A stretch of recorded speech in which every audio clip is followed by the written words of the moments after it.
And most people think of magician in terms of, you wave a wand and, jewelry appears or a new car. No, that's not what this is about. A real magician, in the definition of the literature, is someone who can change people's minds, who can change the energy.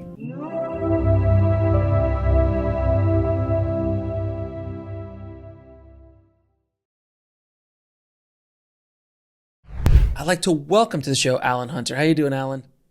Very well. Nice to be here. Thank you for inviting me. Thank you so much for being on the show. You've written many books, but the one I wanted to really focus on today is your book called Stories We Need to Know, Reading Your Life's Path in Literature, and which marries the two sides of me very well, the artistic side of being a filmmaker and a writer, but also the spiritual seeker. And I think that's one of the reasons why I want to focus on that book, because it's like it balances personally, it just balances me very well. And I feel that stories, the reason why stories have been around since the beginning of time is because it helps us figure this whole thing out. I mean, without story, without these archetypes, which we will get into in a minute, I don't know if we would be able to survive as a species. I mean, stories have been around.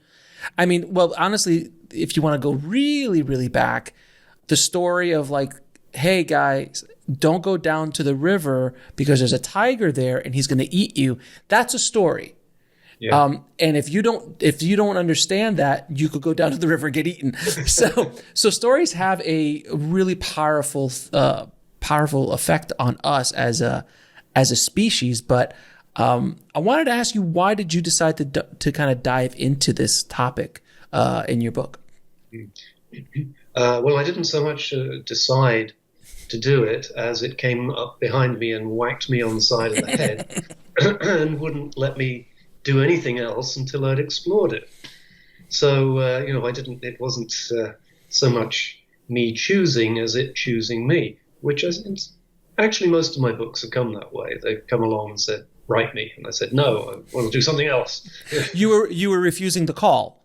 Absolutely. Every time. I know how hard it is to write a book, but, in the end, they wore me down. Mm-hmm. So, the whole idea is exactly in tune with what you've just been saying. Now, some people don't believe we're on a life journey at all. Some people think we just take up space and then we die. So those are probably the people who won't be open to the idea that there is a life journey, that we are proceeding from somewhere to somewhere else, and something is going to happen to us along the way. We're not just going to get older and heavier. We're going to be to learn something. Yes. Of course. Nothing personal meant by that. Nothing at all. Trust me. Listen, COVID was tough on all of us.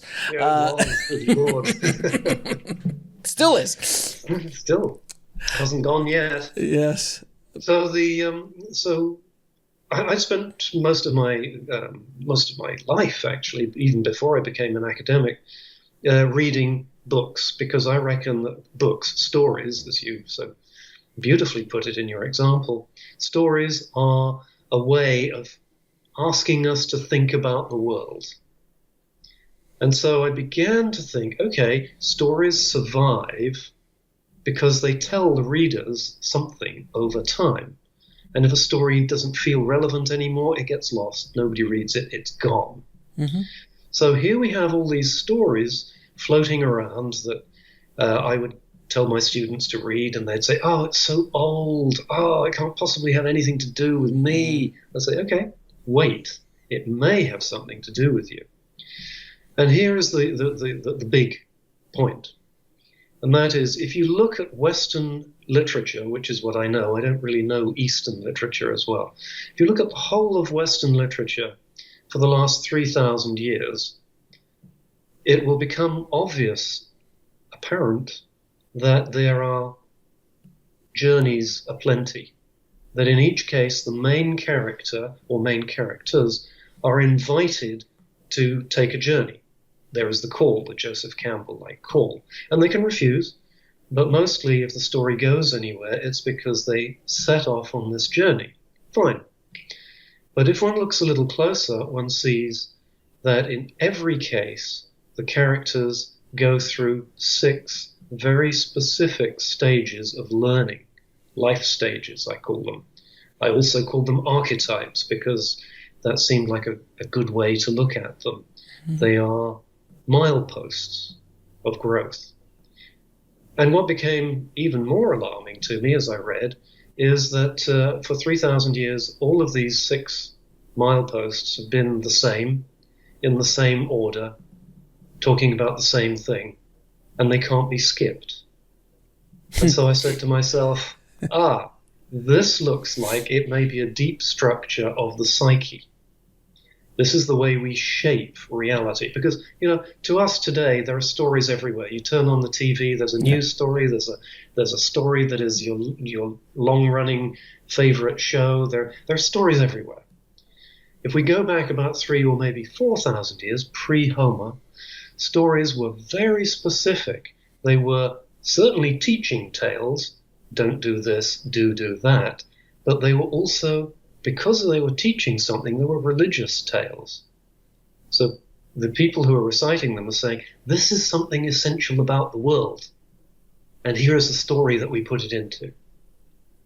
Now, I think we've tended to lose sight of that in our day. Probably from about the year 1500 onwards, stories became entertainment rather than something that was spiritually meaningful.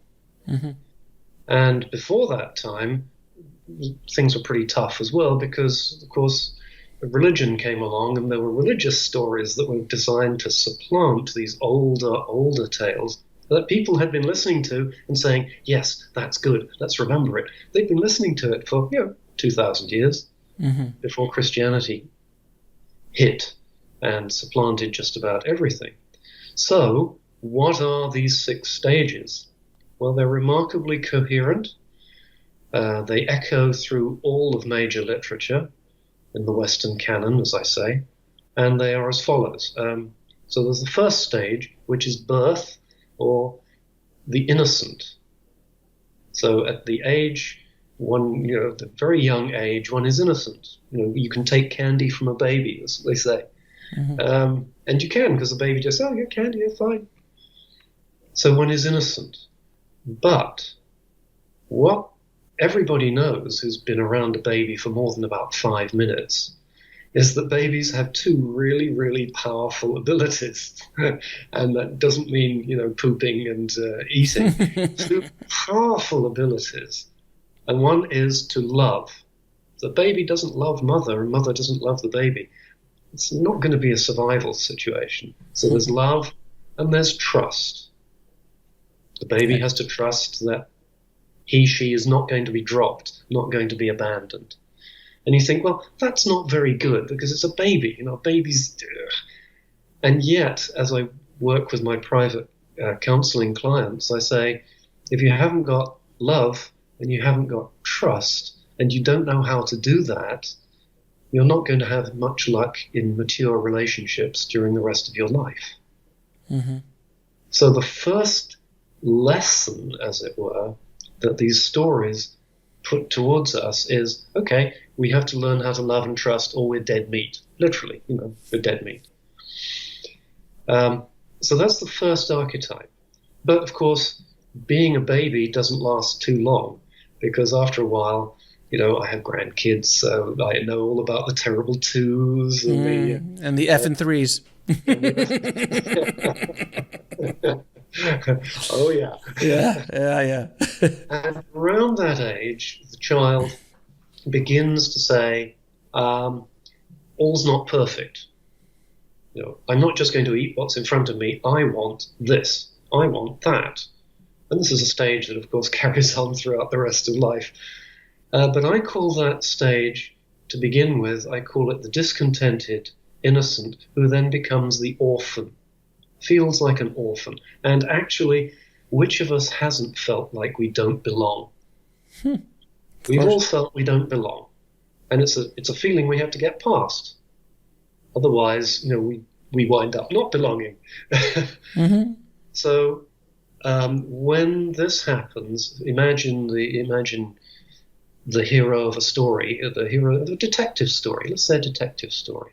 Wonderful genre, millions of them out there. To begin with, the detective doesn't know anything. He's innocent. He doesn't know what the crime is. He doesn't know who the victims or the perpetrators are likely to be. And then the crime happens. All is not well. All right, suddenly suspicion. Who can I trust? There's that innocent again. And asking of questions is what happens. The orphan is the one who looks around and says, life seems pretty perilous. I think I'd better find somebody to glom onto. And that's what happens in the detective story. You have the detective and the detective sidekick and the team, and they get together. In real life, your first day of school, friends, peers, you look around. If I don't make friends, I'm dead meat. First day of college, first day of a new job. You look around and say, okay, who do I align myself with? That's something that's so primal. Primal, absolutely. It's so primal. When you're absolutely right. When you walk into a new setting, like a job or a classroom, yeah, you're there to do the job or learn or whatever it is. But sooner or later, in the back of your head, subconsciously, you're looking, I'm like, who can I befriend? Who can I align myself with? What group do I need to be with? It's kind of like, when you walk into prison, you're going to, if you're in prison, not that I know anything about this, but if you are in prison, if you don't align yourself with a group, if you're alone, if you're an orphan, if you will, you will get destroyed, because then you have all the groups hitting you. So the strength is in the group. And that is as primal as we get with humanity. That's the only reason we survive. Because by ourselves, we can't really fight a tiger. Right. By ourselves, generally speaking, we can't really fight a predator or an elephant or a giant. We're not physically endowed that way. The only thing we have is our minds, which is great. But at a certain point, our survival becomes more apparent once you have 2, 3, 4, 5. The family unit, the town, the village, all of these things, you become your survival percentage goes up. So it's really interesting. Yeah, very much so. So this is absolutely right. And I know also from working in prisons how essential this is. But there's a downside, isn't there? And that is, if you agree to join a group, you have to join according to the group's rules. And maybe some of the people in the group are not people you really like that much. But you have to bite your tongue and, okay, we're all here together, guys and gals or whatever. We're all here together, and this is how we survive. And a lot of people go through life doing that, and they never get any further. Nothing wrong with that. Because somebody who knows how to join and nurture others will be a wonderful person to help others. By the same token, if it tips over into anger, you get gangs. Right. And gangs are not something that are going to go away anytime soon. And desperately vicious people getting together just to pursue their agenda. And they have their gang markings and their gang tattoos and all the rest of it. So this can be the bad side of things. Good orphan pays his taxes, plays by her right rules, does the right thing. So we all need to learn how to do that. We all need to learn how to do that. Those are the people who are going to be very happy in steady jobs where they know what the structure is, in the army, in the police force, and I love our police forces, and I'm very fond of our military personnel, but they've agreed to abide by the rules. Right, of the group, of the organization that you've come into, which, as you were saying, the group, like, oh yeah, have a job, get a check. I actually started to cringe. I started to actually feel a little bit of a panic attack going inside of me. My chest started to, because that's not who I am. I'm not that person. I'm not that archetype. I've been in that situation and it was miserable for me. And there's many people, and those are the entrepreneurs of the world and people who start their own businesses and things, start their own groups because they. So continue. Yeah, well, you absolutely perfect. I was going to say that perhaps a little later, that you are a person who decided that being an orphan allied with, the orthodoxy of Hollywood and filmmaking, no. You want to do it your way. Right. And you have, and here you are, because that led you to the next archetype. And the next archetype is what I call the pilgrim. And I do that because pilgrims usually still, there's the Camino Santiago that you can walk that goes from northern France to the edge of Spain. Mm-hmm. People do it every year in droves. The pilgrim decides to go on a journey in order to ask important questions about who he or she is. And they can only be asked when one is separate and on one's own journey. These are not answers you can think out beforehand. They have to be experienced. So the pilgrim, who exists in the tarot, of course, holding a lantern and walking slowly down the road, the pilgrim is on a quest to say, what's true for me? Right. Now, in the 14th century, pilgrims did that with the sense of what's true for me in relation to God. Nowadays, we might say what's true for me and what I should do for my life, or what is true for me in terms of spiritual truth. This can be a long period of time, and it can be really annoying, because pilgrims tend to ask awkward questions. They tend to ask things in a business. They tend to be the one who sits at the back saying, why do we do it this way? This is dumb. Why do we do it that way? And, of course, sometimes that's exactly the question that needs to be asked. And you asked it yourself. You said, why is the film business like this? Is there another model? And I bet a lot of people said, come on, get with the program. Right. Yeah, because at a certain point, even in any journey in your life, you keep running into walls, or you just start figuring out, like, I don't want to play by these rules. Right. I don't want to play by these rules. There was many points in my life where I could have easily gotten a staff position somewhere at a big studio, doing editing or directing and things like that. But I just never felt right to me. It was just something that just like, the money would have been fantastic. And I've had a couple of those staff positions early on in my career, which I was promptly fired from a year later because it was just so miserable.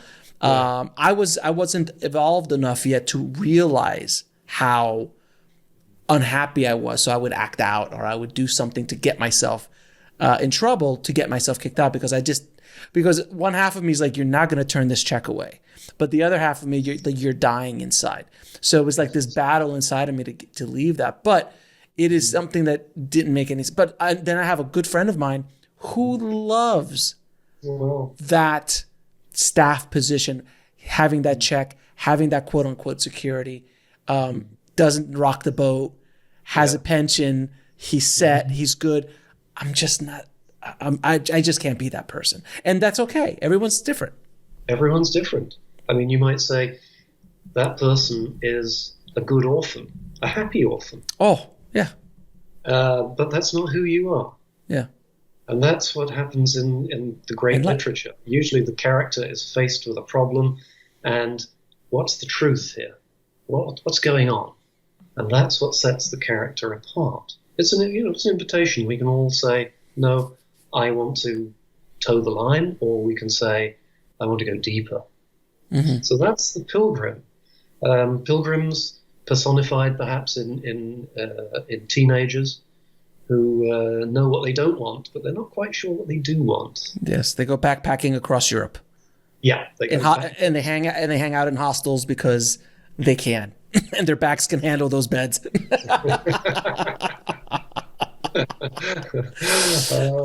To be young again. It is true that youth is wasted on the young. There's no question about it. So true. So from the pilgrim, and these are stages. These are all stages. Like you can't skip one, and you can stop at a certain level, but because you don't. And it's again nothing wrong with that. And your journey in this life could be to the point like I need to be a really good orphan in this life. I have to learn how to be a really good orphan, or I need to become a pilgrim in this life to challenge myself. Do you, in your opinion, going a little bit deeper into these archetypes, I always feel that I use the term the universe. People use God, people use the universe, the Force. If you're a Star Wars fan, that the universe is the one that presents these calls, presents these challenges, presents these options to you. And that could be a breakup, that could be a job opportunity, that could be, hey, you really want to write that book, start writing it. Oh, you got to quit your steady job to open up this new business because that's really your dream because you want to make cookies. So, and and then you open up a cookie company and you're like, oh God. And then all those challenges of doing that as opposed to the steady paycheck. Do you find that even throughout literature, because this journey, I always like to say, like, look, guys, I think that there's something, I don't know what it is, but there's something that's pushing us and guiding us in the way that we need to be in this life, in this, I believe in multiple, past lives, karma, the whole thing. So in this life, the lessons you have to learn, someone's guiding you. There's a choice. You always have a choice. But I always found that when you choose wrong, things don't go well. Things are harder. Things are so much harder. Sometimes, sometimes the universe, it's like, okay, apparently they didn't get the first 7 messages. So unfortunately, this person's going to have to get into a minor car accident to shock them, or they're going to have to break up to shock them into where they need to be, or they're going to lose all their money because that's what's going to knock them out. And I've always found, at least in my life experience, the worst things that have happened to me, that I've been at my lowest, are the greatest teaching tools. And I wouldn't turn them away ever. If I had a chance to go back and go, oh, I really wish I wouldn't have to go through that. Knowing what I know now, they made me who I am. So even the worst things, even when you're in the middle of the fire and getting burned, you realize later in life, you're like, I needed that. I needed to be fired. I needed to break up with that person. I needed to lose all my money. So I felt what that was like. So moving further down this journey, I don't make those mistakes. Is that fair to say? Absolutely. Perfectly said. And, I've been in that situation too, the safe job, and I couldn't take it. What seemed like a cataclysmic personal situation. Yeah. And it shook me up so that I was forced to rethink everything. Everything from my first marriage to what I thought I could do and who I thought I was supposed to placate in my life. I realized, wait. I'm not really supposed to be doing any of that stuff, making nice. I'm supposed to be going my own way. So yes, I know this personally. In the literature, it's exactly that. Through all this 3,000 years of literature, with my clients, it's the same thing. Do you think that COVID has been that event for the world? Because everyone has these little issues every once in a while, like you lose your money, you get into a car accident, you break up with something happens to you to make you rethink life. But I've been hearing again and again that during that year of lockdown, or that, during COVID, which we're still in, where I think hopefully on the other side of it a little bit more than we were, but there was that last 2020 was a year of just absolute reevaluation about everything. Do you believe that COVID is that wake-up call for, on a mass scale? There's just nothing really been like that in our lifetime that I could, like World War II was something like that at one point. But something that affected the entire planet. The entire planet shut down. Yeah. For a month or two. It was insane. Extraordinary. Yes, we've never seen anything like it. Yeah. Yes, I do think so. This is not to say that I believe there is a malevolent deity who sends plagues or whatever. No. But when a big shock like that happens to a whole civilization, basically, it's a chance to rethink who we are and what we think we're doing and how we think we're doing it. The question that remains for us now is, are we just going to go orphan-like back to the way it was before? Are we? Right, or are right. we going to start making things new? I see quite a lot of signs of some of our leaders saying, no, we're going to have to do things differently. I also see quite a lot of signs of politicians saying, nope, we're just going to go back to the same old, same old. Right, trying to, but now the force against the same old is so much greater that it's so tough now. And the perfect example is just people working at home. And they just evaluate, like, wait a minute, I have time with my family. I need to balance my life and my job better.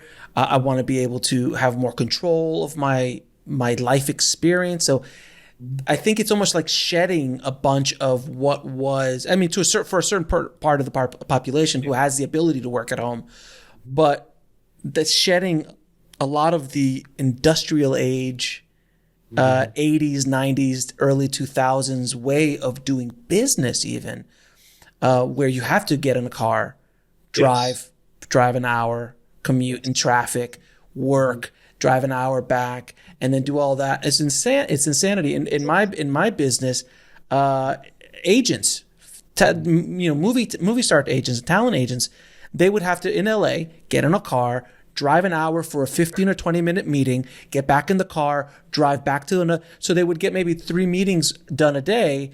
But during the pandemic, they were doing 10 or 15 meetings and business kept going. So they're like, wait a minute, maybe I do that once a week as opposed to every day. Every day. Things like that. So it's really an interesting thing. But I just was curious about that because there's never been anything like it on a spiritual sense, on a societal sense that just shut down the world and really made everyone reevaluate. Even if you can't work at home, like, do I really want to go back to that job? Look how many, I was just looking at the news yesterday, 722,000 people walked off their jobs in the food industry because they're just like, I can't do this anymore. I don't want to do this anymore. That's a pretty large number. That's incredible. Yes. And we are short. There's a shortage of people now. A huge shortage. Oh God, it's insane. But it's just really interesting how the whole world has been, the journey, the story of humanity has been shifted a little bit during this whole process. But we went off on a tangent. Who is the next? Who's after? It is. So who's after the pilgrim? And when answers begin to appear, then the pilgrim is no longer searching. So the pilgrim says, this is the way I want my life to go. This is the person I want to spend my life with. This is the country I want to live in. This is the regime that I can accept and live under and work with. And at that point, you're really putting your money on the table. Until now, it's been sort of discussion, but then it's money on the table. And I call that archetype, I call that the warrior lover. Because this is the person who fights peacefully for what is worth loving. And that's really, really important. Now, you say to yourself, well, what does that mean? Well, a single mum raising 2 kids. She's putting everything on the line to give those kids the best she can manage. She is a fighter. She loves her kids. She's a warrior lover.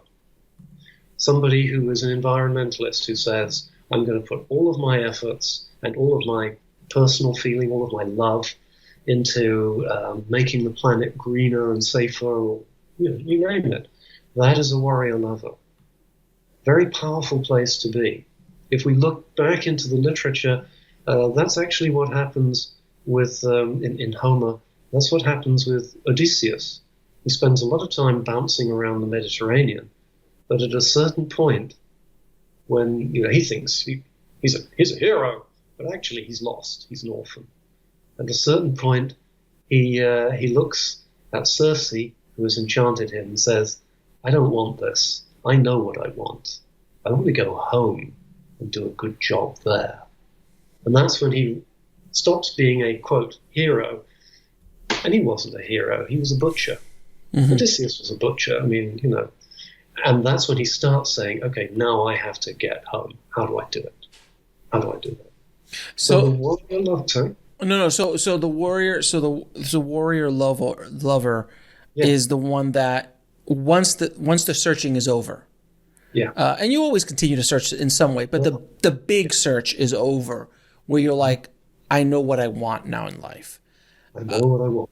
And that could be to be an orphan, in an office setting somewhere, or it could be, I'm going to fight for my kids, or I'm going to fight for my family, or I'm going to fight for that new business, or fight to my artistic endeavors. Or that's when you start throwing that fight and that love into what answers finally came to you at that stage in your life.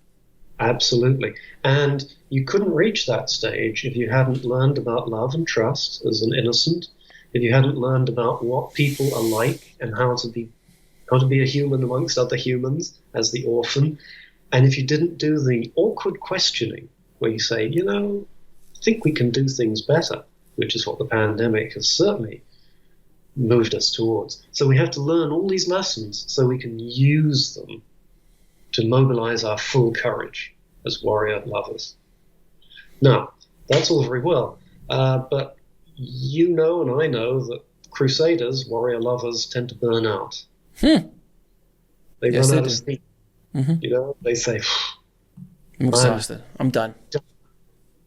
And that's part of the lesson too, because when we're done like that, many people say, I have had it with this job, this industry, this marriage, this country. I'm going to go and be a waiter. I'm going to be a barista at Starbucks. I'm going to do something where I can just walk away from it at the end of the day. And that, I think, is going back to orphan level, going back to an organization. But really what needs to happen is the individual probably is better served by saying, okay, I can't work any harder. Can I work smarter? Can I use what I've got to help others forward? Now that's a big question. And that actually is why often in an organization, if you've got a good organization, they'll notice who the good pilgrims are. And when they become warrior lovers, they'll nurture them, knowing that's pretty soon they're going to age out. 5 years, 10 years, they're probably going to age out. For teachers, it's 5 years. And then don't keep them in the job, but promote them so they can use their expertise to teach the teachers, to educate those who are alongside them, or perhaps at a slightly less high level. And that is when we get stage 5. And that I call the king and queen. And the king and queen tends to mean different things to different people, and I don't mean the literal royal family. Yeah, the literal royal family, or the prom king and prom queen, who are kind of parodies of the whole thing.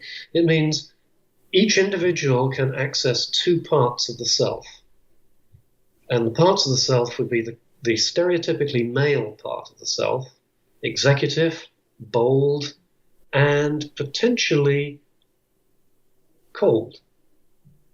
The king, executive, must get things done, even if it means that someone has to be imprisoned or executed.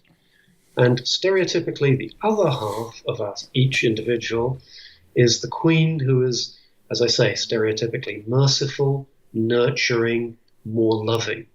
And we have to integrate both sides of ourselves. What does that look like in reality? If you have children, you have to be nurturing and loving, and you also have to say, no, you cannot have another cookie, and no, get down off the back of the sofa. Get the knife away from the cat. Get the knife away from the cat. So we have to be stern when it's necessary. We have to be the parent, and we also have to be loving about it. And if you have a boss who is like that, you are indeed blessed, because a boss like that will know when to step back and when to step forward. Boss like that will know when to say, well done. And another time will know when to say, you last up, didn't you? Okay. Mm-hmm. Kings and queens have to learn who to trust as well in an organization. Can you trust this person? You can be nice to them. Can you trust them? Or are they going to stab you in the back? And if so, what are you going to do about it? So that is the 5th stage. If you're very fortunate, if one is very fortunate, one gets such a person as a boss or perhaps as a parent.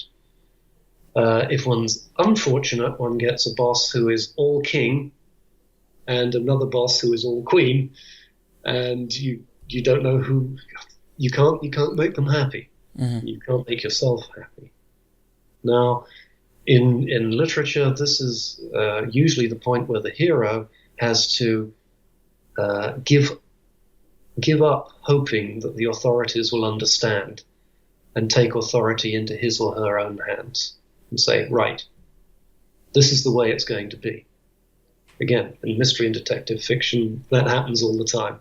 The detective realizes that the higher-ups won't support him or her and says, all right, I'm in charge, and carries on, and you hope solves the crime. So that's the 5th stage. Again, always building on the lessons before. The 6th stage is the most difficult to pin down because I call that the magician. And most people think of magician in terms of, you wave a wand and, jewelry appears or a new car. No, that's not what this is about. A real magician, in the definition of the literature, is someone who can change people's minds, who can change the energy, just by force of their example. So you might say, we all have bits of that. I know, as an older person, I can change kids' minds just by being me. You've chosen to change people's minds about what movies and what media can do. And you're changing the minds. You're not going up to people and grabbing them by the lapels and saying, change your mind! Right. You're doing your life, and people are going, there's something happening here. Maybe I should pay attention. So that's the magician. The magician can be like the team coach. The team coach doesn't play the game, sends the team out into the field, but the team coach will know how to manage a bunch of people so they do better than they themselves thought they were capable of. Wow. And that's on the team coach is one level, and then there's Buddha, Jesus. Yeah. Yes. Yogananda, Eastern yogis or Western philosopher. I mean, all of them, philosophers, these kind of people who, Joseph Campbell, Absolutely. who was an academic and basically a philosopher in many ways. Absolutely. He changed millions of lives around the world with his work. And then other students of his took his work and then went on to change billions of people. I'm speaking of George Lucas and Star Wars, which was, but that was without Joseph Campbell, we don't have Star Wars. Joseph Campbell, we don't have Star Wars. And I loved it. I think it was once, I saw an interview once with George Lucas who he said, stories are the way we pass on the meat and potatoes of society. Ooh, that's a good one. Yes. Isn't that great? And it is like, that's what I was trying to do with Star Wars. It's like, if you watch the original Star Wars, the meat and potatoes of what it's like to be an innocent. Luke is an innocent. Without question is innocent. And by the end of the original trilogy, he's a magician. Yes. Or beginning to become a magician. He's not Yoda at the end of Return of the Jedi, but he is definitely not who he was on the farm. Oh, he has grown. He has much more impressive. Grown. So his quest is, but that is an analogy for our lives. And that's why I think movies are so powerful and books are so powerful. I mean, you go, I mean, and I know a lot of it's so funny because I have students sometimes, they're like, oh, that's an old book or that's an old movie. I'm like, go. I think I saw this movie once called Finding Forrester with Sean Connery, where he was a author, like a recluse author, but he'd like written the great American novel. Like it was like an Ernest Hemingway style, but he only wrote one book, and it was just, that book was like, amazing. And this young guy was saying, hey, but it's an old book. Who would still be reading that? It was like 50 or 60 years old or something like that. And he's like, go try to rent it. Go try to borrow it into the library and let me know how that goes. And he went to the library and and everything was checked out. And it was such a beautiful lesson because, I mean, you look at Charles Dickens, A Christmas Carol. Mm-hmm.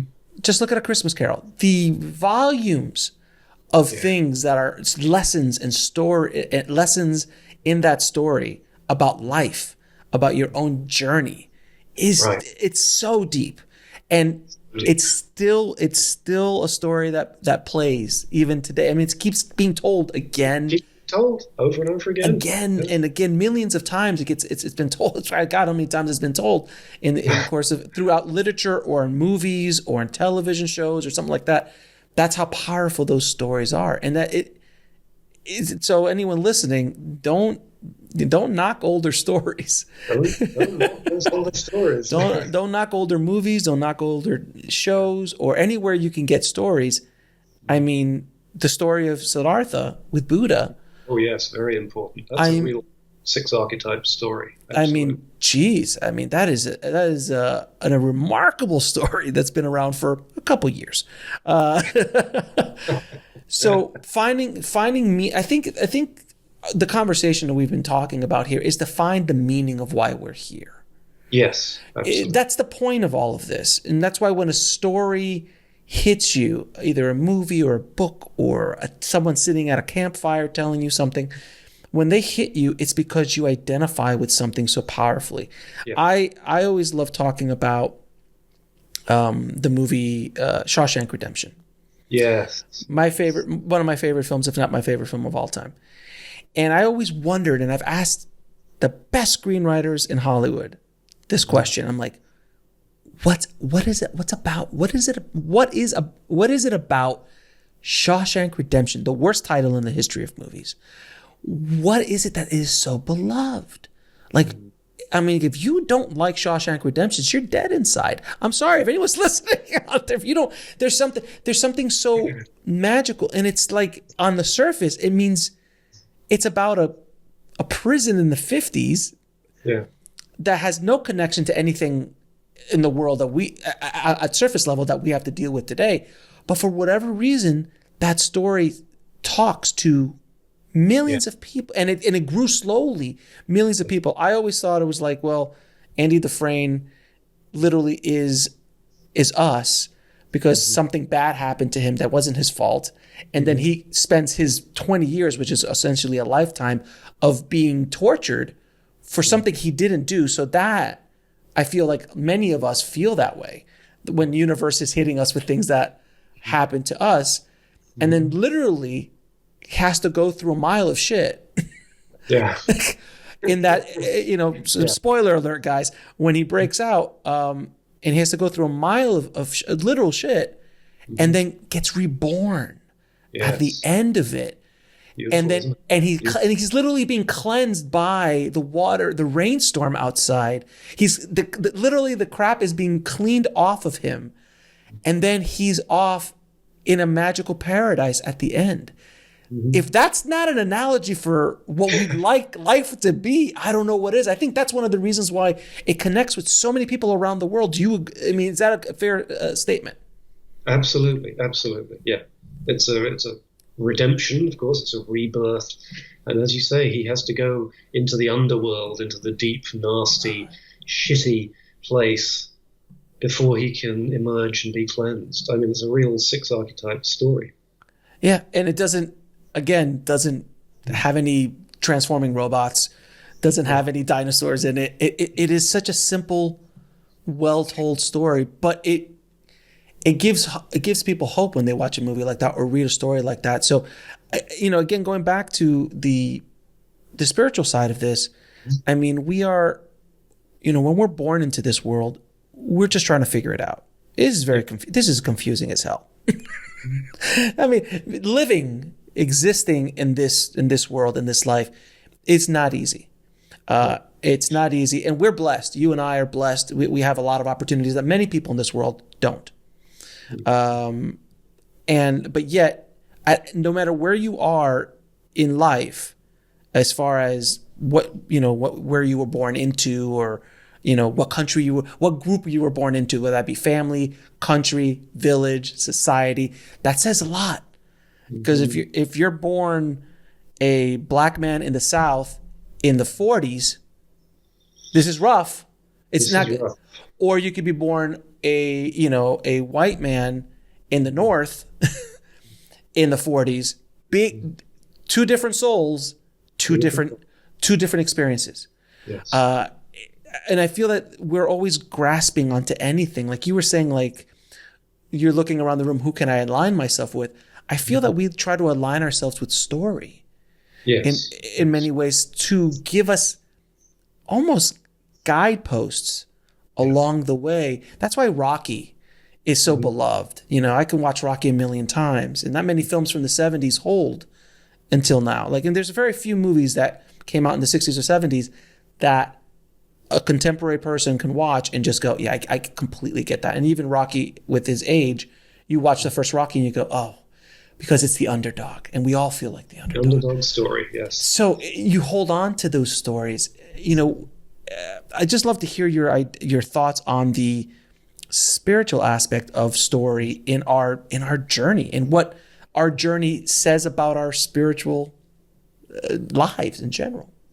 When the 6 archetypes first emerged, sometime before about 500 BC, they weren't spelled out as I've spelled them out. They were understood intrinsically, holistically, you might say, that there were certain things that one had to go through in order to become a fully fledged human being, which is what Odysseus achieves, you hope, at the end. Certainly he takes back his kingdom. And so this was a sense of the deep religious truths about being here on earth. Because of that, we have to be careful not to oversimplify. So what I would perhaps suggest here is that we have these 6 archetypes that we can go through, and I wrote about them because so many people didn't seem to know they existed. And so it wasn't as though they were choosing to be orphans, they just couldn't think of anything else to be. But we exist in at least 3 domains. We exist in our social domain. Who are we going to be in our social group, our community? Are we going to be orphans? Who are we going to be? And we have to ask ourselves that. But we also have our intimate family loving relationship domain.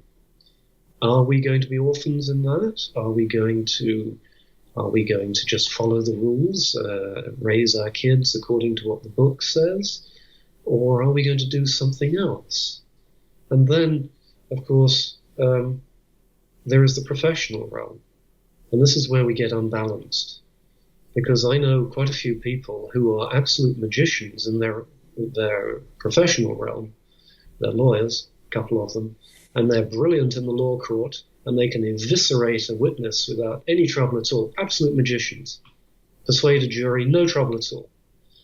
And they go home and they can't talk to their teenager. Right. I say to myself, there are at least 3 domains. Our duty is to try and balance these 3 domains and live the best version of ourselves in all 3. Because that really is the challenge before us. Can we do that? Whoa, that's a big one. And until we know this, until we see this, until we can actually spell it out as 6 stages, we don't know what we're doing wrong. The lawyer comes home and says, I don't understand my kid. Mm-hmm. Send him for therapy. And suddenly we're already on a losing wicket here, because what's wrong is not something wrong with the kid, there's something wrong with the ability to relate, especially if the kid is a pilgrim and saying, why do you do this? So this is kind of a long way around the question, but I think there is a deeply spiritual component, and I don't differentiate spiritual in some ways from what is good for society, because I think finding our spiritual core is good for society, is good for all those around us, and is good for the planet. So they're not separable. So is it when you're in the pilgrim stage and you're looking to what group, what thing you're going to hold on to, whether that be a religion, whether that be a company, whether that be a country, whatever that larger organization is, so many people, when they find it, let's say a religion for sake, and I don't want to get too deep into that because I know that's a touchy subject for a lot of people, but as we are all very well aware, but if you're with one religion and you're born into that religion, well, you're born into it. You weren't born Jewish or Christian or Muslim. You were taught that. That's just, those are the stories that were told to you, and you're passing those stories and beliefs on to your children. I think so much of the problems that we have in the world today is because they're taught these religions or these stories, and like these are the only stories. These are the only stories. This is the only way. If you don't follow this, everybody else everybody else could go to hell, literally. But we have to follow this, and if there's someone else has a different opinion or a different belief, that's where wars start. I mean, literally, the Crusades. I mean, the religion and all these kind of things. So stories have the ability to bring people together, but it definitely has the ability to hurt and bring people apart. Just on that aspect of story. And I think also, I'm sorry? It depends on whose story you believe, doesn't it? It was like, I think it was Paramahansa Yogananda, the great yogi, said that Jesus was crucified once, but his teachings were crucified for the next 2,000 years. Yes, really. It's a brilliant but because at a certain point you just like, anyway. But do you feel that people, when they hold on to their beliefs, and I'm the perfect example of this too. Like you hold on to a belief of whatever that belief is, whatever that group is, whatever that thing is, that it has to be this way or it can't be. Even if you are presented with facts that oppose your beliefs, you completely ignore them because I guess the ego can't reconcile that you've been wrong for 15 years because and you have to now walk another path. It's like a death inside of you. And that's why people fight tooth and nail for things that they believe in, which there's scientific proof or other sorts of proof that doesn't make any sense. And they yet still ignore that. What's your feeling on that? I'm just curious. I absolutely agree with that.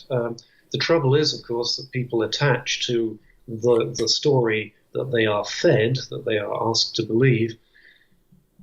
And if they don't know anything else, then they will never question it. If they're punished for questioning it, of course they will never question it, or at least they won't question it much.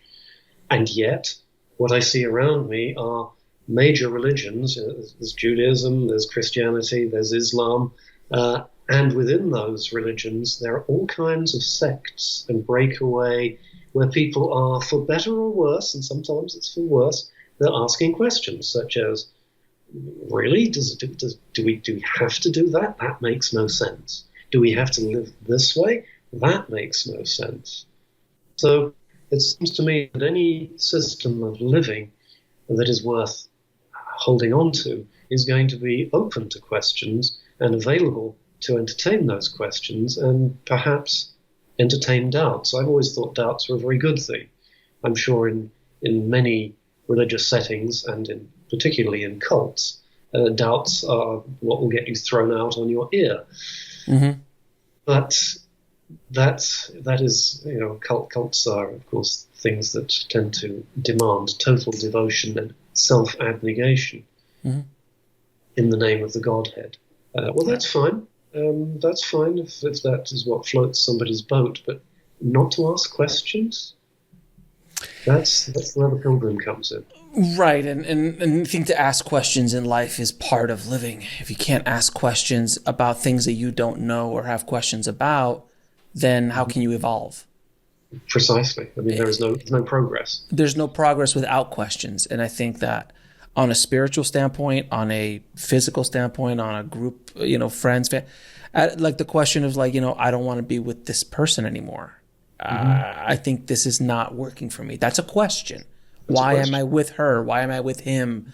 Yes, I was born into this family, but they're definitely completely off the reservation of what I believe and what I want to do with my life, and they don't support me. So do I need? These are all questions that have to be answered.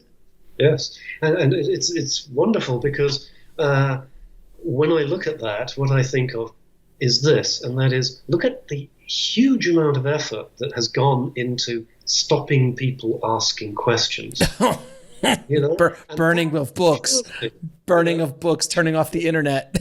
Right. It reassures me that human beings are naturally creatures who ask a lot of questions. Otherwise, there wouldn't be a need to suppress it, which is what you see in totalitarian regimes, in some religions, in all kinds of places where there is silence, where people should be speaking out, whether it's about sexual abuse of Olympic athletes, silence when people should have been speaking out. Correct. Or North Korea, where you say what you're told to say, and that's what you say, and that's what you have to believe, or you are not going to have a happy existence. So I think human beings are inherently incredibly questioning and incredibly annoyingly questioning.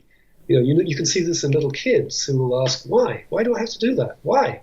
I don't want to do that.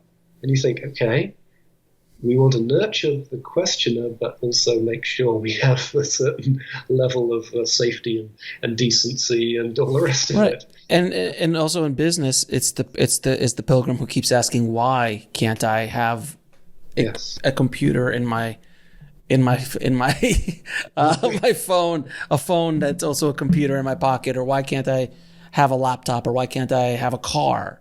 Why can't we have a motorized buggy? Things like that. These are pilgrims who ask. So that it's in every aspect of life. It's in every aspect of life. And I think it's good to ask questions and to challenge any belief that you have, whether it's spiritual, whether it's business, whether it's love, family. If it's strong enough to survive the question, then it's strong enough to continue being your thing. And again, certain things connect with certain people. Some people listen to the teachings of Buddha or Confucius and go, "This is the way for me. This is the way for me." And others do Islam or Judaism or Catholicism, or some just are spiritual and are searchers through all of them and take a little bit from every philosophy and religion and text, and there's so much out there. So it all depends on what works for you on your journey. It's also what works for you and what you can afford to have work for you. Because for instance, we all know that the climate is in a bit of chaos. Yeah. We know that the world is warming. We know we should do something about this and not chop down all those wonderful redwoods that I was privileged to see a few years back, probably most of which have gone.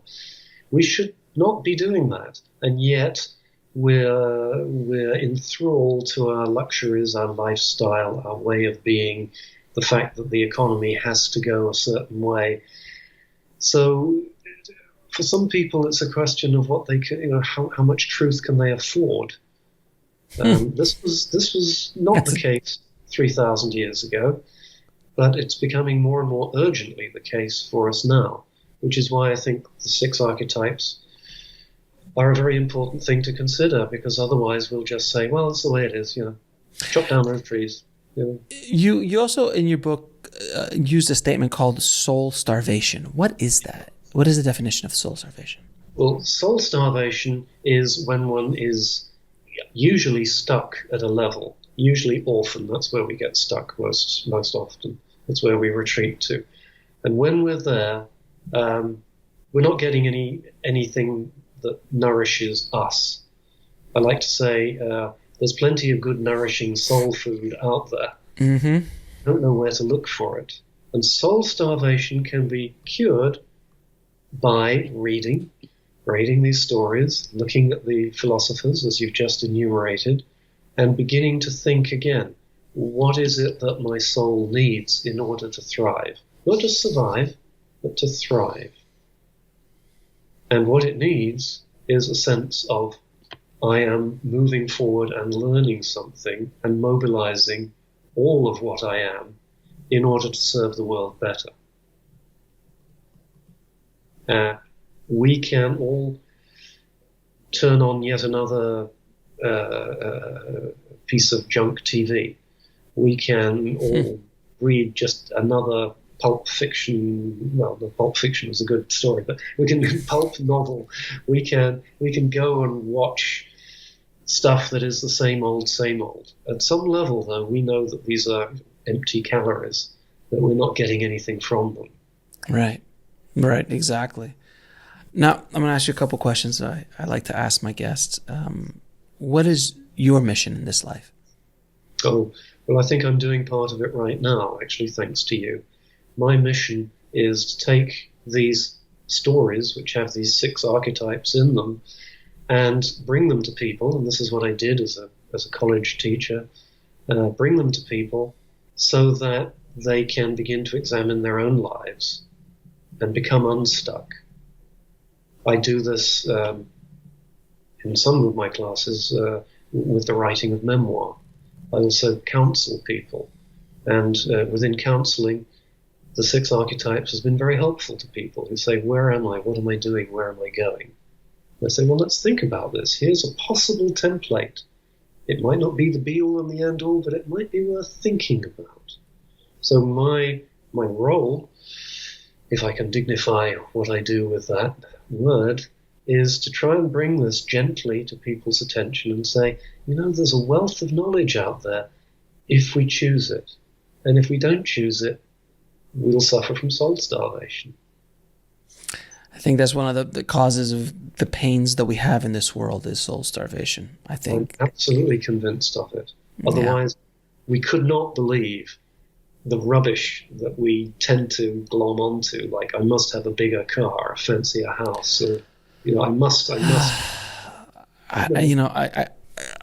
I gotta tell you, I'm so not that person. I was when I was younger, because you wanted a fancy car, you wanted the big house and stuff like that. And as you get older and you start achieving certain goals in life, either financially or things like that, you start to realize it's just stuff. It doesn't mean anything. It truly doesn't. The only thing that means something is family, your kids, your wife, your parents, helping other people. That is the purpose in my opinion why we're here. I was going to ask you, the next question was why are we here? But in my opinion, that's we've kind of fallen into that answer. But I feel that's what it is for me. And I love someone said this quote. It's like, you've never see a U-Haul attached to a hearse.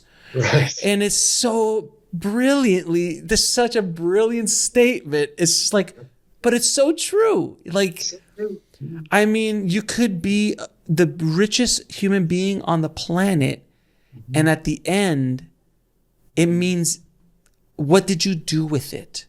Yes. How did you help? That's why the Rockefellers and the Carnegies and all of they gave away so much, and at the end. At the end of and not even at the end, it was one of those the 3 or 4 big industrialists who were quote billionaires of their time, and they were just started giving. I think it was Carnegie. Carnegie just started giving. Yeah, it's a good one. Yeah. Carnegie just started giving and giving and giving. He's like, because you can't see that until you get it all, and not everybody has that opportunity. And Jim Carrey, the famous actor, comedian, said something so profound. He's like, I wish everybody could have all their dreams come true, so they could realize that it doesn't mean anything in that way. Because he did. He literally richest person. He more money than he could ever spend. Yeah. One of the most famous people on the planet, biggest movie stars in the world, and he was unhappy. Right. And he's like, oh, this doesn't really make me happy. If I had a $10 million check tomorrow, would it change my life? A bit, I'm sure. And I'm like, the first thing I'd be like, what can I do? What can I do with it? Yes. I wouldn't buy an 8,000 square foot home because, first of all, who's going to clean it? Secondly, no, but seriously, like I wouldn't, because I'm like, what do I need 40 rooms? I don't need that many rooms. I just, it's a really interesting idea. But what's your definition? I just told you my definition. What is your definition of why we're here? Well, it's a very, very much a congruent definition. Yes, we're here to do something. We are here to do whatever it is that we feel we are called to, that is an absolutely good match with our abilities, and to live our fullest self from that place to help the planet, to help others, to advance awareness. That's what we're here for. When they bury me, my hole in the ground will be the same size as everybody else's. No matter if you were the richest person in the world or the poorest. The richest person or the poorest person. When I had to clear out my late parents' home, I was keenly aware of the ornaments and the things that they had that they loved. Sure. They loved them. Yeah. And the ornaments were there, and they were in the memorial park. And they, if you find some enjoyment out of certain things, sure. But at the end of the day, it's stuff. It's just stuff that does nothing, and I think as you get older, you start. And this unfortunately is not something that you learn when you're young. It takes time. It takes time to learn these lessons, and some people don't learn these lessons. Some people learn it at the very end. But look, at the end of the day, we come in alone, and we go out alone. We go out alone. Yeah. It's just the way it is, and I think if we can grasp that idea a little bit more, and let me go on a tangent really quickly before we finish. Scientifically, they've done research on the power of giving versus the power of receiving. And I think that the experiment was they gave $100 to 20 people. And they said, you can keep the money or you can give it away to someone who needs it. And they let them loose in a park. And the people who gave the money away felt so much better than the people that kept it. Yeah. Because we as a species have an endorphin that gets released when we give. That's why I feel so good when we give. Because if we don't learn as a species to give, we don't survive. Right. If I don't give you a piece of my food, you're going to die. And if you die, the group gets smaller. And if the group gets smaller, the lions are going to get us. I mean, if you want to go primal, it's like, so we have to share, we have to give. That's what we're wired to do. And we feel so good when we do it. And I think between media and society, especially in the West, that they focus so much on materialism, is that you forget the power of giving. Yes. And the power of being of service to people. And the joy and the love that can come with it. If when I'm dragged out in my little wooden box, I'd like to know that I've helped to nurture some joy and some love, and that I've given. Received, well, just being around people, you receive a lot of joy and love. I don't know if you've experienced this, but I've written a few books as well, and when I'm at a signing or something, people will walk up to me like, "You've changed my life with this book." Not lovely when that happens. Yeah, like, oh my God, like you've saved me 10 years off of my career and hundreds of thousands of dollars because I just read this chapter and changed the way I thought about this or that. And I can't tell you the feeling that is when someone says that or calls me, or I meet somebody at a event or something, like, I've been listening to you for years. Oh. You have no idea the impact you've had on my life. I had a really rough year, and listening to you gave me hope. And I just, like, you forget as creators, like yourself and I, whether you write or you do a show or something like that, that it just goes out into the ether. And you really, it's not like a rock band that you see everybody enjoying your work. You have that opportunity to listen to 60,000 people yell your name and scream like, oh my God. We don't get that. So these little moments that we do get are so amazing to have. And it's pretty remarkable. And I had the pleasure of speaking to a rock star on the show a little while ago. And I said to him, it was Bruce Dickinson he was the lead singer of Iron Maiden. And he was one of my first guests here on Next Level Soul. And I asked him, what is it like being in Wembley Stadium with 70,000 people cheering your name? Like, how do you come off of that? The energy, the all of that. And are you channeling something when you're playing music? He's like, I'm absolutely channeling something. I don't know what it is, but it comes through me. And I go, when you get off the stage, what happens? He's like, oh, I'm on probably for another 8 or 10 hours. And he has a routine on how to come off that high. Wow. Because it's something that most human beings will never experience. Yeah. It's so powerful. The group showing that energy, that love. Yeah. I can only imagine the power that has. So, but he gives in his way. He gives with music. And we all have our path. It's just finding it. And when you find it, it took me a long time to find my path. I was very angry and bitter for quite some time. Took me a long time to find it, but when I finally found it, I was like, oh, I'm supposed to be happy. That's what the Dalai Lama says. That's absolutely. Allan, I want to thank you so much for being on the show. It has been an absolute pleasure talking to you, and thank you for putting the book out. And where can people find out more about you and your work? Okay. AllanHunter.net is my website, and that's ALLAN Hunter, all one word, .net. There are several Allan Hunters, and one of them is not me. He's an Australian footballer.